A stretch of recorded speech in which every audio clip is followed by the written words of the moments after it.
desfilo sempre e o carnaval que eu gosto é o carnaval raiz, né? E eu sou doida por escola de samba. O lado B de Brasília. Perguntou, Juliana, o que mudou, né? Isso. O que mudou depois, né? Eu imaginei, sinceramente, que, nossa, estava impressionada com a experiência que eu havia adquirido nesses últimos tempos, assim, porque eu nunca havia participado da política, eu nunca tinha sido candidata, e eu passei por vários, assim, de verdade, perrengues durante a minha campanha em 18, e eu achei que eu estaria, assim, tranquila, entrei agora praticamente na prorrogação. Não foi nem nos 45 do segundo tempo, porque eu não tive... Eu seria a vice do Luciano Bivar. E entrei assim, achei que eu enfrentaria, que eu estava assim, num lugar seguro. E confesso para vocês, assim, os dramas que eu enfrentei, eu não pensei que eu iria enfrentar. Né? As alegrias e as decepções. A senhora pode citar assim, uma alegria, assim, algo que trouxe experiência? Isso. Alegria. Eu enfrentei, desde que eu fui eleita em 18, um lado assim... Obrigada, Danusa. Eu enfrentei um lado muito estranho assim, do próprio governo Bolsonaro. É uma dificuldade interna muito grande, uma dificuldade de trabalhar junto, de trabalhar em conjunto, de trabalhar como time. Não existiu time. Então isso me deixou bastante assim, chocada. E eu sempre fui da base do governo e a base do governo é linchada. Assim. Não teve um ministro que saiu sem ser cancelado, sem ser achincalhado, sem ser humilhado. Mas isso do processo eleitoral, a senhora disse. Aí dentro do processo eleitoral. Então, assim, eu achei que eu tivesse com uma experiência. O que aconteceu? Eu recebi amor, carinho e um abraço assim das pessoas que eu não imaginava receber. Não imaginava, porque tinha sido tudo muito hostil, né, durante um bom tempo da minha vida. E quando eu comecei a receber esse acolhimento, eu fiquei impressionada, isso foi muito bom. Isso pelas redes sociais ou nas ruas? Em todos os lugares, em todos os lugares. Então, assim, os meus seguidores aumentam todos os dias, mas as pessoas nas ruas, porque eu gosto de andar nas ruas, eu vou a restaurantes, eu vou aos salões de beleza aqui do lado da esquina, eu sempre fui assim. Eu sou assim lá no Mato Grosso do Sul, lá em Campo Grande, em Brasília eu sou assim, quando eu fiquei em São Paulo também da mesma forma, e eu tomo café ali numa padaria, dali a pouco eu tô ali fazendo uma escova num lugar, se dá tempo, porque eu não tenho tempo para nada, se dá tempo eu faço a unha ali, eu sou uma mulher comum. Então, eu fiquei impressionada com o acolhimento, com o respeito e com o carinho. Da mesma forma que eu fiquei impressionada com a forma hostil que eu fui tratada e outras mulheres foram tratadas, independente. Porque, como eu presido o União Brasil Mulher Nacional, eu estou muito ligada nessa pauta de mulheres na política. Então, eu também estava prestando atenção. Então, um movimento muito hostil em relação às mulheres. Mas comigo, eu recebi, assim, 90% de desaforos e tudo. Foi muito difícil no começo. E agora foi muito bacana nesse aspecto. Mas o que você me perguntou, né? O que foi bom e o que foi ruim? O que foi ruim? Eu tive dificuldades, assim, no meio político e tive dificuldades no meio partidário e no meio do poder. Eu tive algumas dificuldades que eu imaginei não ter. E fui desrespeitada de várias formas dentro desse processo. Sofri violência política, eu acredito que isso seja. E se eu fosse um homem, seria diferente. Porque eu fui afetada na minha honra, assim, em vários momentos, sabe? Então, isso me deixou muito triste. Mas, ao mesmo tempo, me deixou muito mais consciente. E hoje eu achei que eu tivesse até uma experiência. Hoje eu penso assim, meu Deus, o que pode vir pela frente? Porque se eu achei que eu tinha alguma experiência, né? Então, eu vejo que tudo pode acontecer, assim, né? Incrível. Mas eu sofri. Tive alegrias, tive dores, mas eu saí muito mais forte. E a senhora conseguiu preservar bem a sua família, né? eu procurei bastante sobre a senhora, a gente procurou. A senhora tem um filho, eu não consegui nem descobrir a idade do filho da senhora, que a senhora preserva bem. Então, nesse processo, a senhora ficou muito exposta, mas a família conseguiu resguardar. Para a senhora é importante essa separação da vida particular com a vida do trabalho, com a vida política? Totalmente, porque a minha escolha não é a escolha da minha família, né? Não pode afetar a vida da minha família. Então, assim, eles não podem, como o ambiente está muito pesado, muito hostil dentro do meio político, eu seguro, né? Mas eu não posso deixar a minha família triste, preocupada, desamparada. Então, quem mais está perto de mim é realmente meu marido, e justamente por uma questão de proteção. Proteção, porque a gente sabe hoje, assim, com toda a violência política que foi instalada, eu não posso me dar o luxo sequer de não prestar atenção ou de negligenciar esse tipo de coisa.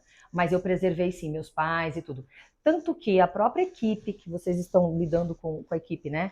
Quando dia dos pais, dia das mães, foto de criança, quiseram fazer vídeo comigo, de lado, eu falei, não vou colocar foto de ninguém. Conseguiram ainda achar fotos de criança, algumas coisas assim, e perguntaram, mas você tem foto da formatura, de não sei o quê? Eu falei, olha, ninguém precisa disso. Se você for ver, a maioria das pessoas também, outros candidatos preservaram, né? Outras famílias de políticos a gente conhece porque eles também são políticos, tá? O próprio presidente eleito. Eu confesso para vocês que se eu encontrar o filho do presidente eleito aí na rua, eu não sei o rosto que tem. E já foi presidente 2 vezes e tal, e está no poder há muito tempo, e de novo, não expôs, a não ser a primeira-dama, a atual primeira-dama. E então eu acredito que é um direito meu, né, de preservar a minha família, e vou preservar sim, e ai de quem tocar nisso, porque isso é muito sério, gente. Ai, com certeza. Né? É muito sério. Uhum. E já que a gente entrou nessa situação, né, de falar de família, né, a senhora não precisa falar em nomes, não precisa falar em nada, mas eu queria saber, eu já vi até uns vídeos que a senhora colocou nas redes sociais, assim, um dia de Soraya em 30 segundos no trabalho. Como é que a senhora resumiria um dia da senhora, um domingo? Que é um dia que não é de trabalho, o que a senhora faz com o marido, com amigos, enfim, com os pais? Juliana, desde que eu fui eleita, eu não tenho mais um dia de domingo de Soraya. Eu nunca mais tive férias. Sempre fui workaholic por natureza, mas eu tinha meu final de semana, né? Chegava-se de segunda a sexta ou até sábado, eu trabalhava 8, 10, 12, 14 horas por dia. Eu sempre fui muito assim. E sempre me dividi muito entre estudo e trabalho. Então, eu nunca tive muita folga. Você viu o meu jeito aqui, eu já entro, né? Eu passo assim, eu sou muito envolvida com o que eu estou trabalhando, com o que eu estou fazendo no momento. Eu sou totalmente envolvida. Então, desde que eu fui eleita, eu já viajei bastante. Já viajei para o exterior, viajei para cá, mas só a trabalho. Então, assim, o dia que a gente consegue tirar um domingo, e dias atrás, eu tirei o celular de lado, eu falei, eu vou assistir uma série, porque eu preciso, sabe? E também tem momentos de leitura, porque eu preciso me instruir. Eu gosto, eu sou estudiosa, eu amo livro, e eu rabisco todos os livros, enfim. E isso estava me fazendo muita falta, porque eu divido entre livros de trabalho e tudo, de notícias, de atualidades, enfim, e também de questões espirituais, porque a gente tem que alimentar o espírito, porque também a gente não aguenta, né? Eu gosto de ler psicologia, eu gosto de ler tudo isso. Então eu procuro me cuidar, mas aí eu tenho que tirar o celular, e às vezes, assim, tem sido muito raro na minha vida ter um domingo de Soraya. Confesso para você. A senhora falou de livro. Qual o último livro que a senhora leu? Ou um livro que a senhora indica, um livro que tenha marcado a sua vida e que, assim, a senhora indicaria para quem está acompanhando o podcast? Vamos lá. Eu sou geminiana, né? E eu leio vários livros ao mesmo tempo. Às vezes eu começo um livro, não gosto, eu deixo ele, às vezes eu nunca termino. Às vezes eu falo, não, agora eu vou terminar, tudo bem. Ou às vezes esse livro é monótono no começo e depois eu pego e não largo mais. Mas eu sempre tenho 4, 5 livros que eu estou lendo simultaneamente. Então, um dia eu acordo com o espírito de que, poxa, eu tô a fim de ler aquilo. Então, o que eu li e gostei nos últimos tempos? Eu assino um clube de livros e veio esses dias Ame Seus Inimigos. Achei interessantíssimo. É um livro para Ame Seus Inimigos, lá do Ludovico, do Clube do Livro Ludovico. Eu achei interessantíssimo, é muito igual o movimento, fala sobre política, fala igual, fala desse momento, do momento de haters e tal. Acabei de ler o livro do André Marinho, O Brasil Não É Uma Piada. Esse eu li do começo ao fim, peguei assim, falei, eu vou ler e tal, e até estive na tribuna, interessantíssimo. Um livro também, O Ego é Seu Inimigo. Esse eu não terminei, mas eu tô no meio dele, e ele mostra realmente, sabe, o ego, foi o ego que destruiu o atual governo. Ego não só dele, mas ego de todas as pessoas que estavam à sua volta. O ego é nosso inimigo. Eu tenho certeza disso. E que mais? Tem algumas questões aí, vamos ver se eu me lembro assim, do que mais que eu... então voltei a ler O Príncipe. É porque eu li O Príncipe de Maquiavel na faculdade. E hoje eu tô lendo O Príncipe, já tô no meio do Príncipe com outro espírito. Hoje eu sou outra Soraya, eu li com 20 anos, né? Então, O Príncipe, que eu acredito, assim, nesse momento que a gente está falando de política, é muito bacana, e você vai descobrir que Maquiavel não é maquiavélico, como dizem. Então, que ele foi apenas consciente ali. Então, eu entendo que para discutir Maquiavel, a gente tem que ler Maquiavel. É muito bacana. Então, eu sempre faço esse misto de uma questão de, assim, procuro não uma espiritualidade ou uma autoajuda barata, não gosto, mesclar, porque a gente tem que ter equilíbrio. Mas um livro que eu indico para a vida, O Poder do Agora. Eckhart Tolle. O Poder do Agora mudou a minha vida. Eu sempre fui muito ansiosa, muito... E O Poder do Agora me trouxe para agora. É um livro que eu indico para... Nossa, tem que ler. Tem algum filme também, algum seriado que a senhora indica também nessa linha? Vamos lá. Eu estou muito envolvida, obviamente, com a política e em alguns momentos eu consegui ler, eu consegui assistir, porque eu nunca paro sentada assim para assistir a um seriado longo desde que eu fui eleita. E eu assistia só o começo também, nunca conseguia terminar. Mas eu consegui terminar na pandemia House of Cards. Tá? Eu achava muito chato no começo, eu achava muito chato. E aí depois eu embalei. Mas eu embalei porque eu também tive tempo. Outro, Borgen, que é da primeira ministra da Dinamarca. Então, é uma mulher no poder, e uma mulher que tem uma vida como eu, uma vida normal. É mãe, é esposa, é filha e tudo. Então, foi bem bacana esse seriado. E aí, por acaso, eu consegui também terminar. Todo mundo já terminou, então eu tô atrasada nesses quesitos, assim.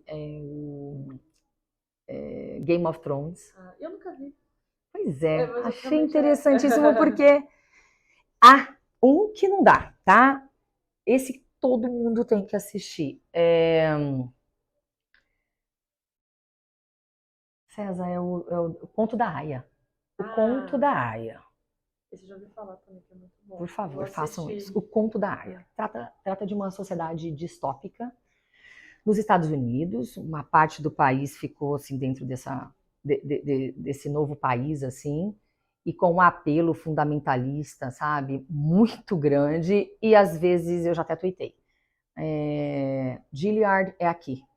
Então a gente estava caminhando um caminho perigoso, assim, totalmente de ficção, mas que está tratando de coisas que a gente está vivendo agora.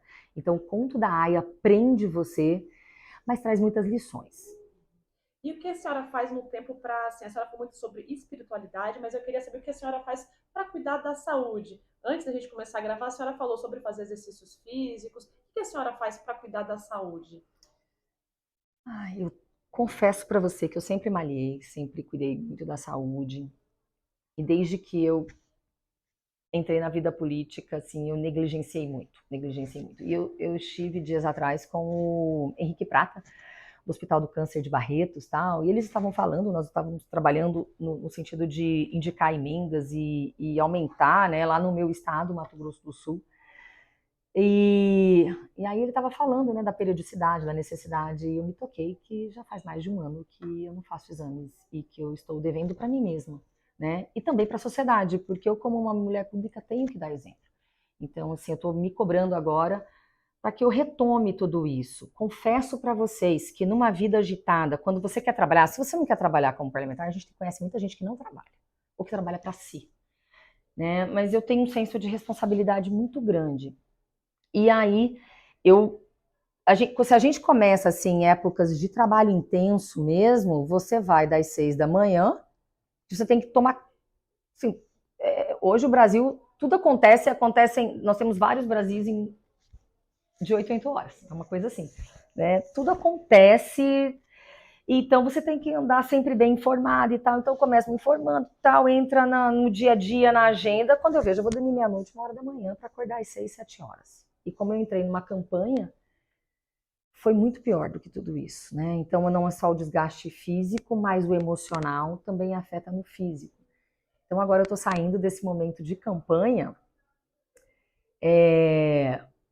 por mais que eu, né, obviamente, saí no primeiro turno, mas confesso para vocês que eu ainda não descansei o suficiente. Isso significa que, né, tô repondo vitaminas, tô fazendo uma série de coisas, mas eu preciso cuidar de mim, né?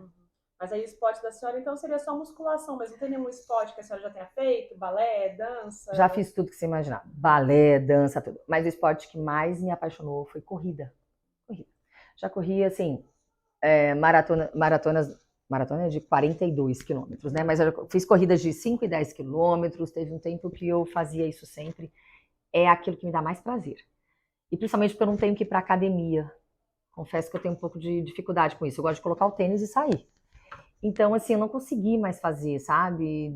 Nunca estou num ambiente que facilite isso, mas é o que eu mais gosto. Mas sempre fui muito agitada e sempre pratiquei esportes. Aqui em Brasília é um terreno plano, até facilita. A senhora consegue correr aqui? Consigo sim. Perto ali de onde eu moro, aqui em Brasília, tem um campinho de futebol bem bacana, assim, dá para fazer de vez em quando. E a senhora quando. trouxe a família para cá? Aí volta para o Mato Grosso do Sul? Então, como é que é isso, né? Então, para desmistificar muita coisa. Tem gente que fala que parlamentar trabalha de terça a quinta. Mentira, gente. Quem quer trabalhar, não tem essa.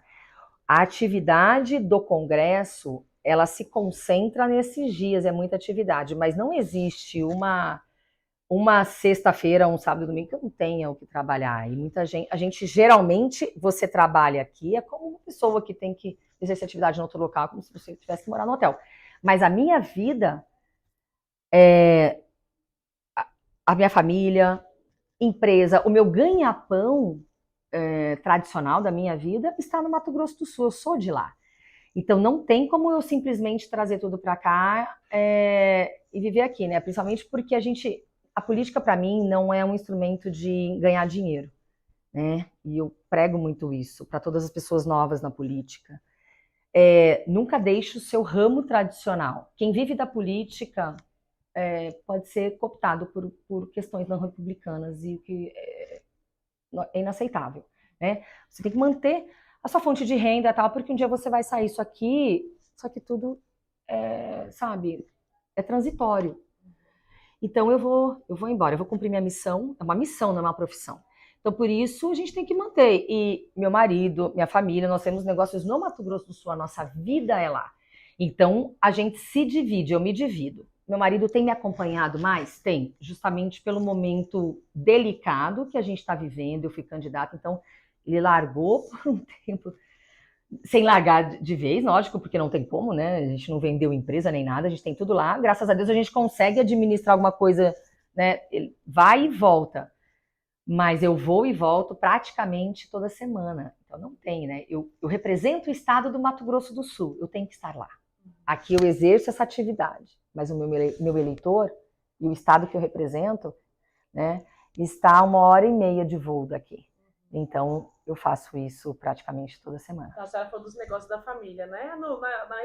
Na internet a gente consegue, se der um Google, a gente sabe, diz que a família da senhora tem uma rede de motéis, né? A senhora já teve escola de idiomas também, já foi inclusive professora, né? E a senhora pretende ficar atuando nessa área? Como é que foi essa experiência com escola de idiomas como professora? Então vamos lá, só para esclarecer, né? A minha família, nós temos a família, né, como tu tem só 2 motéis, não é uma rede de motéis, aumentaram muitos, né? Aumentou muito. Aumentou, mas é porque as pessoas falam. Então, eu e meu marido temos um motel, E os meus pais, meu irmão lá, tem outro motel. Então, aí o pessoal junta tudo. Então, eu agradeço a sua pergunta porque eu posso esclarecer, né? E sim, é simplesmente isso, né? Mas é uma atividade que a gente tem muito orgulho mesmo. É uma atividade lícita, uma atividade... Tem gente na política que vem gerando ódio entre os brasileiros, né? O motel é mais um meio de hospedagem que tem CNPJ, que paga imposto, que emprega, que gera renda. Então, a nossa atividade alimenta, você pode ter certeza, assim, muitas e muitas famílias, mas muitas e muitas pessoas de forma direta e indireta. Então, eu tenho muito orgulho. Nós empregamos, inclusive, camareiras presidiárias do regime semiaberto, em convênio com o Tribunal de Justiça do Mato Grosso do Sul. Então, isso eu gosto, eu sou muito clara, Juliana, muito aberta. E, então, eu sempre destaco isso, né? E é uma atividade ilícita, né? E tem muito preconceito, inclusive do governo federal, né? Que aceita a atividade, dá um CNPJ, cobra impostos, e aí tem 1000 reservas. 1000 reservas. Então, vai aqui, deixo aqui o meu repúdio, né? A livre iniciativa que está aqui, ó, na Constituição brasileira. Então, assim, o próprio governo hoje comete, né, não anda nas 4 linhas. Cadê minha Constituição aqui? Enfim, tá aqui dentro. Não, acho que a Constituição tá aqui, ó. Regimento comum, tarará, Constituição é porque tá virada para lá. Não anda nas 4 linhas. As 4 linhas aqui, ó, Constituição Federal. Ó, gente, tanto de livro aqui. Constituição Federal, nas 4 linhas aqui, livre iniciativa e respeito a todos. Não tem. Nosso país não tem. Então, eu tô aqui para deixar isso assegurado, né? Então, enfim. E aí você me falou de escola de inglês. E eu já fiz, assim, muita coisa. Eu já fui empreendedora, tive loja de artigos de balé, ginástica, natação. Eu era proprietária da Pra Dançar, no Mato Grosso, lá em Campo Grande. E tive escola de inglês, fui franqueada no Number One, que é uma franquia que é uma franquia de Minas Gerais, uma franquia maravilhosa, que ensina inglês de um jeito bastante diferente. Enfim, já fiz muita coisa nessa vida, né? E sou advogada. A minha atividade, a gente fala muito de motel e tudo, mas a Soraya é advogada. Então, a minha atividade está dentro do campo jurídico. E por isso, assim, eu prezo muito e reverencio, né, tudo isso, porque isso tudo que me trouxe aqui. E a senhora falou muito em missão, né? Uma missão na política. Uma missão, ela tem um tempo determinado? A senhora pretende ficar na política? Tem sonhos ainda dentro da política? Ou espera voltar para o Mato Grosso do Sul, retomar a vida lá?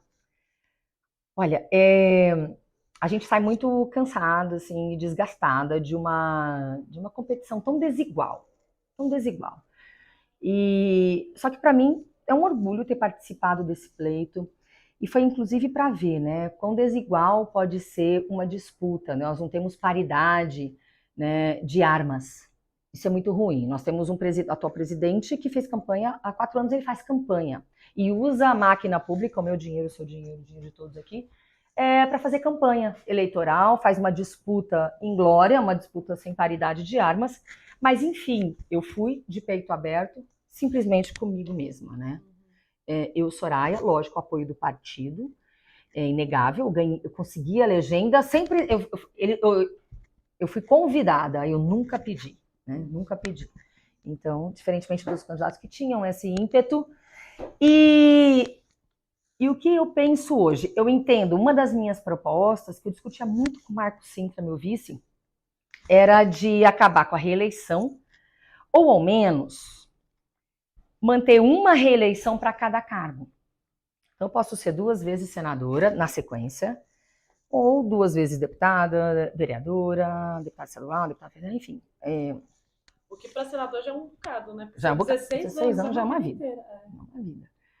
Então, assim, no mínimo isso. Por quê? Porque eu não sou absolutamente contra a reeleição, mas eu sou contra aquelas pessoas que têm a política como profissão. Nunca fez nada na vida, nunca empreendeu, nunca nada, não sabe nada. Não sabe, você tem que ter feito muita, assim, para você entender a vida de um brasileiro, porque aqui cada país tem as suas características, então eu não posso querer pregar um liberalismo econômico que existe, qualquer país, não, vamos colocar os Estados Unidos aí, não adianta, o Brasil é diferente, tem as suas características, então é importante que você tenha vivido e que você tenha vivências, e que mantenha elas, e principalmente não depender da política. Mas assim, é uma missão que eu vou cumprir, mas eu vou passar. Para muita gente, 6 meses estando numa cadeira de presidente da República pode ser um estrago. Só que para você consertar um país, uma cidade, um estado, 4 anos pode ser pouco. Porque o estrago às vezes é tão grande que 4 anos você não consegue resolver. Então, assim, ou o mandato de um presidente seria de 5, 6 anos, e um mandato só, ou a gente faz apenas uma reeleição e nunca mais pode reeleger. Enfim, eu não pretendo sair. Por quê? Porque o que eles querem é que eu saia. Tá? Confesso que minha família pediu para eu sair. Meu marido pediu para eu sair. Falou assim, eu não quero mais. Não quero mais, eu não vivo disso. Eu não, assim, é muito desgaste, é muita cobrança, às vezes de muita gente que nada fez, nada nunca fez e quer, né? E que eu tenho que fazer tudo. Eu não sou salvadora da pátria, né? Eu só sou Soraya. E cheguei aqui, assim, com muita raça, mas raça que nunca ninguém deu, mas cobram de mim, né? É fácil você falar quando você tá aqui, ó. Onde que tá meu celular? Ah, aqui, ó. Daqui, ó, você cobra tudo e você é o fera. Vem fazer. Enfrenta um pleito. Enfrenta uma urna. Vem aqui no meu lugar, né? E tenha a altivez, né? E a coragem que eu tô tendo de enfrentar os grandes, os maiores e de não me preocupar com likes. Muita gente tem falado, Soraya, você cresceu muito nas redes sociais. Eu cresci muito, gente, mas vai olhar. Eu nunca comprei seguidor, eu nunca fiz nada para atrair o seguidor. Eu fui eu. Então eu cresço de uma forma orgânica e devagarzinho. Só que o que eu tenho é de verdade, é meu, né? Eu não tenho adorador, não quero isso, nada. Respeito quem gosta de mim, né? Quem curte, mas eu nunca gostei dessa história de venerar um mito, nada, né? Então, assim, tô feliz. Já até perdi, tá? O que você perguntou. Mas tô falando aqui. Ah, mas a família não quer. Então, mas eu venho. Você sabe por que eu venho? Porque eu não sei, tá no meu sangue, eu acho, sabe? Eu me encontrei aqui, eu tenho coragem as pessoas que depositaram o voto em mim, as pessoas que estão me dando um feedback, elas me dão força. Força para eu continuar, porque eu me senti sozinha há muito tempo. Eu me senti sozinha dentro da casa, entre os meus pares, porque eu não preciso mentir, eu não quero mentir, o meu ego, assim, eu sou analisada e medicada, entendeu? Todo mundo tem problema de ansiedade, já teve fases de depressão. Eu também tive, gente. Tem que procurar ajuda.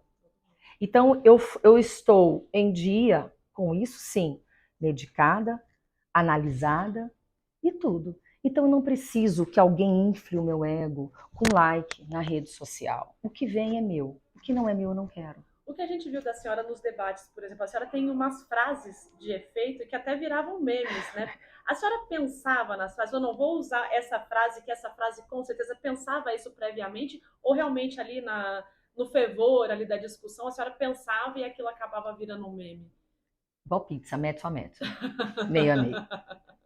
Sim Pensava e não. Algumas eu pensei, algumas nós assim premeditamos. Outras, porque não tem como premeditar certas situações. Sim. Não tem exatamente como premeditar.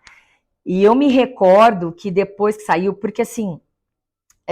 O candidato pastor... O candidato padre. O candidato padre. Mas o vice era pastor, tá? O candidato padre. O candidato... Depois de Kelson. Eu não lembro mais o nome dele. Eu só lembro do jeito que a senhora chamou. Então, assim, olha, foi muito incrível. Por quê? Porque essas coisas apareciam na nossa mente quando eu e a equipe já estávamos exaustos, treinando para o debate. Então, eu nunca gostei de treinar no dia, tá? Sempre foram assim, 2 dias ou um dia antes. Porque aquele dia eu queria deixar só para eu me interiorizar. Porque precisa, pensa, você tem que rezar, tem que orar, porque não é brincadeira pra lá, não. Não é. Então, no último dia, eu tinha que estar preparada tecnicamente para eu entrar na minha parte, assim, espiritual e tá comigo mesma, porque, assim, os dramas de uma campanha não são brincadeira, não. Mas, enfim, e assim, toda aquela questão do que é o que é, eu me recordo que nós estávamos cansados, toda a equipe, Aí quem foi meu marqueteiro, tem que fazer jus, foi o Lula Guimarães. Era o Lula, eu falava assim, gente, o Lula me apoia, né? Lula Guimarães é meu marqueteiro, né? E o Lula Guimarães. E depois do segundo debate, o que explodiu foi o nome do Lula, não era o meu não, assim, porque ele é muito bom mesmo. A equipe muito preparada e a equipe me deixava muito solta. E assim, eram horas e horas exaustivas de trabalho, porque nós elencávamos, eu tinha assim, toda uma pasta de todas, falando sobre todas as pastas. A gente falava de infraestrutura, economia, então eu já tinha decorado tudo, a minha proposta era a proposta do Imposto Único Federal e tal. Então tudo aquilo já estava muito mastigado e tal, os números, o que o país fez, o que não fez, então é muito estudo. Mas essas tiradas estavam fora disso, né? E eu me recordo, você me falou agora, eu lembro assim, já estava super cansada. Eu falei, gente, eu preciso. A gente tinha comida em volta, tudo, mas eu preciso dormir e tal, assim. Aí eu vou perguntar, candidata, né? E assim, ninguém queria perguntar para mim, né? Eu era sempre a última, sobrava eu, Dávila, era assim, sempre sobrava. E aí eu falei assim, eu vou perguntar, candidato, o que é, que não sei o que, brinquei, fiz uma brincadeira. Aí o Lula Guimarães olhou pra mim e você vai falar isso. Falei, hã? Eu vou brincar de o que é? Ele falou, vai. Falei, não vou não, porque o primeiro debate já deu ruim, já deu problema, não sei o que, já brinquei. Vai. E aí nós construímos o que é. Não reajusta a merenda escolar, mas gasta milhões com leite condensado. Não corta recurso da farmácia popular, mas não deixa faltar Viagra para seus amigos. Não compra vacinas, mas compra prótese peniana. Então, assim, o que é foi meu, o restante foi nosso, foi da equipe. E aí, assim, as coisas aconteceram. No primeiro, a onça é a Juma, gente, não tem jeito. Mas no segundo, eu falei, não, cutuque a onça com a sua vara curta. Mas eu não ia falar isso. Só que eu fui chamada de estelionatária. Quem mandou me chamar de estelionatária? E aí, meu filho, virei onça, não tem jeito, porque não era uma brincadeira, porque todo mundo também achava que eu seria laranja. Eu não estava ali para brincar. Eu ganhei o ok do partido. Eu só entrei na disputa porque eu podia ser Soraya. Só que às vezes até eu penso que o partido não imaginava que Soraya era Soraya. Uhum. Agora a senhora fosse Soraya, né? O sobrenome da senhora, Tronic. A senhora teve problema com isso também? As pessoas conseguem falar sobre o nome da senhora e de onde que vem esse sobrenome? Olha, eu pensei sempre assim, né? Tinha uma dificuldade. Na campanha virou Soraya só. E nós tiramos o senhora da campanha. A senhora que não sei o quê. Para me trazer mais próxima do público. Então, o Tronic. Quantas pessoas conseguem falar Lewandowski? Schwarzenegger. As pessoas conseguem falar Tronic, não tem problema, não me importo com isso. Mas eu sou neta de alemão, né? Meu avô veio de Berlim, no começo do século passado, e sou eu, não adianta, né? A gente achou que ia ter dificuldade, mas eles deixaram o marketing, o Lula Guimarães falou assim, você é Soraya. Soraya acabou. Então falaram uma coisa, depois passaram a não errar, ou me perguntavam apenas a pronúncia, mas começaram a se identificar e foi virando comum. Então para mim tá tranquilo. Uhum. Agora, para se encaminhar para o final, eu queria que a senhora falasse sobre música. Se a senhora tem alguma música que a senhora gosta, alguma banda preferida. E assim, por exemplo, agora a gente vai entrar no recesso parlamentar em dezembro, a senhora vai relaxar. O que a senhora pretende fazer para relaxar? Olha, eu gosto de música. Não sou boa para cantar nem nada, não tenho muito ritmo, não, mas eu gosto de música, eu gosto de rock and roll. Eu vi a senhora com uma foto com uma guitarra. Adoro rock and roll. Mas não toca. Não toco nada. Só... Não toco, não tenho facilidade. O restante da família tem muita facilidade com música, com instrumentos, mas eu não. Mas eu gosto muito de música e gosto de rock and roll. Eu gosto de rock nacional, rock internacional. Meu filho é músico. Então, assim, eu cresci, a minha mãe toca piano, toca vários instrumentos, meus pais fazem coral e tudo, meu marido toca, então, tudo. E totalmente musical. Eu que não tenho tom, mas eu sei gostar. Muito. E eu gosto de rock. E qual a música preferida? Olha, tem alguma? Assim? Eu sou geminiana, eu gosto de muita coisa, assim, eu não tenho, assim, eu gosto só dessa. Então, eu gosto de, aí o pessoal vai me achar, assim, bem old, né? Bem do passado, mas assim, eu gosto de Simple Minds, eu gosto de U2, eu gosto de Coldplay, eu gosto de Rolling Stones, todos esses shows eu já fui muito ao Rock in Rio. E eu gosto de da música sertaneja e da música regional, eu gosto dessa coisa bem raiz, sou apaixonada por Almir Sater, né, que são lá do meu estado, Renato Teixeira, eu gosto de música, né, eu tenho, assim, eu gosto mais do que é mais antigo, porque eu acho que eu comecei a trabalhar muito, eu não me atualizei. Admiro muito a Anitta, mas confesso que eu sei o que Michael Jackson e o que Madonna cantam e tocam. Assim, eu não sei cantar uma música, mas eu admiro o nível que essa brasileira chegou, né? Ela é uma brasileira que nos orgulha. Então, eu acompanho mais ou menos. Também, né? Eu sou louca. Desfilou. Eu desfilei e desfilo sempre. E o carnaval que eu gosto é o carnaval raiz, né? E eu sou doida por escola de samba. Eu gosto, eu amo, eu me emociono, eu choro. Eu tive um dos meus... das minhas músicas da campanha, né? Dos meus jingles, foi um samba enredo, né? Que eu ganhei. E é lindíssimo, sabe? Ele me emociona e ele retrata muito tudo isso. E geralmente políticos, pelo menos no Mato Grosso do Sul, não tem essa proximidade. E eu cheguei em uma política nova, abraçando todas as escolas de samba e respeitando aquilo como uma expressão da nossa cultura, uma expressão cultural valiosíssima. E que ali tem gente séria, ali tem gente boa, ali tem alegria que nós brasileiros precisamos. Então, quando eu falo em escola de samba, quando eu subo numa avenida, gente, vocês não têm ideia. E eu sempre gostei. Tinha que levar o marido arrastado, assim, irritado. Eu falei, vou desfilar na escola de samba, lá em Campo Grande, eu vou subir num carro alegórico pequenininho, assim, das pessoas levando. Então, há muito tempo eu faço isso, eu tenho paixão. Olha, me emociona. Mas é uma delícia. E a senhora pensa, agora a gente falou de carnaval, tudo que a senhora pretende fazer, então, no recesso?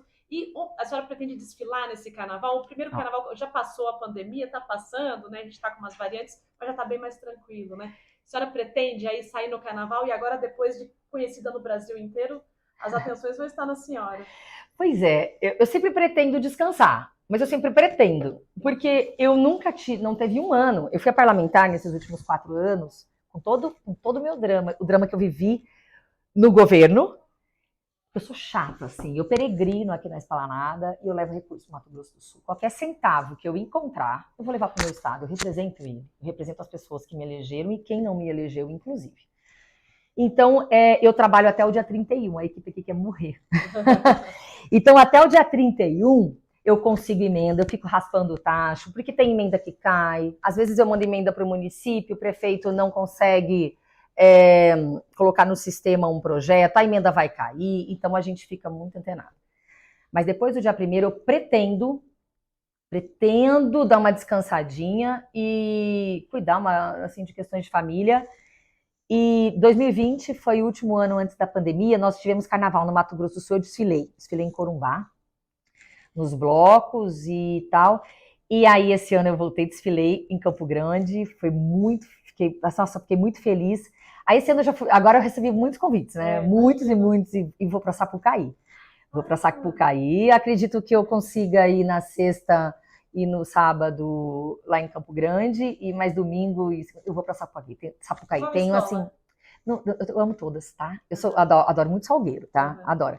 Mas hoje, lá no Mato Grosso do Sul, eu assim, sou madrinha da igrejinha, mas eu mandei recurso e emendas para as 11 escolas da Liga.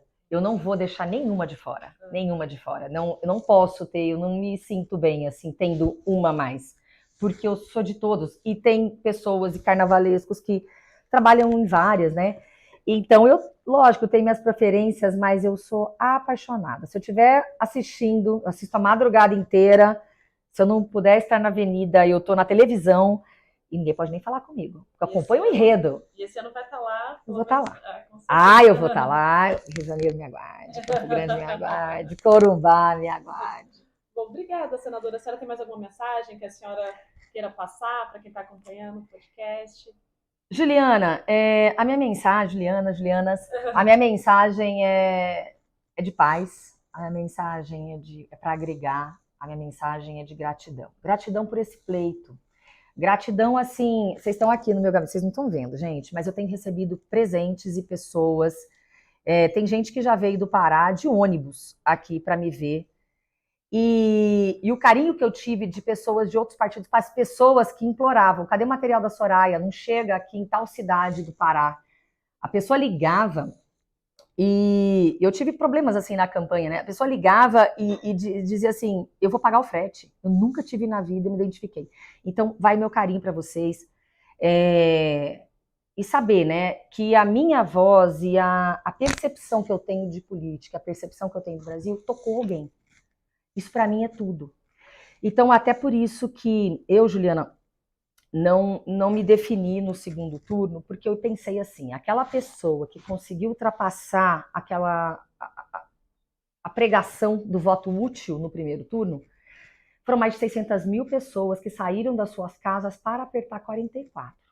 Teve gente que não tinha dinheiro para ônibus, saiu para apertar 44. Então, essas pessoas têm consciência de que o Brasil não tem dois lados. E o meu lado é o lado dos brasileiros, não é o lado de um e nem de outro. Essas pessoas não mereciam, elas têm consciência. O meu eleitor tem consciência e os outros. Muitos que não tiveram essa percepção passaram a ter posteriormente, inclusive. Foi muito interessante. E da mesma forma que a minha eleição foi um milagre, eu também entendo que essa oportunidade que o partido me deu foi um milagre. Por mais que eu tenha sofrido, sabe? Então a mensagem minha é de paz, é de união e de dizer que eu num momento incrível como esse e que no pós-eleição vieram pessoas de direita, de centro e de esquerda me abraçar. Mas me abraçar mesmo, assim. Eu sou de esquerda, mas eu sou Soraya. Eu sou de direita, mas eu sou Soraya. Então, é um momento de gratidão. A mensagem é que entramos numa nova temporada. Tá? Eu estou aguardando bons momentos.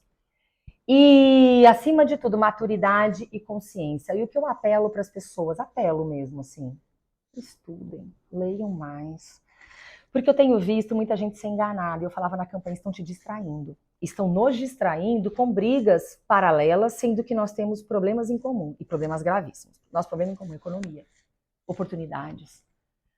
Né? Isso interessa a brasileiros de todas as verves, de todas as matizes, de todas as ideologias, de todos os lados. O problema econômico interessa a todos. Então, nós temos situações que nós precisamos resolver. Não queremos doença, não queremos, sabe, justamente porque a gente está num momento agora, eu vi o próximo governo dizendo que vai entrar com uma campanha de vacinação. Nós nunca estivemos tão mal na cobertura, né, de vacinação. Então, isso é problema que interessa a todos. Se ligue no que interessa a todos. Não seja o bobo da corte. Estão fazendo você de bobo. Sabe, estão fazendo e nós temos que ter um lado, o nosso lado, o lado dos brasileiros. É desse lado que eu tô. Tá? E o Brasil tem mais de dois lados, gente. Tem. Nós somos esse outro lado e nós não podemos permitir. E a gratidão. Obrigada. Obrigada pela oportunidade. Eu que agradeço. Um beijo, pessoal.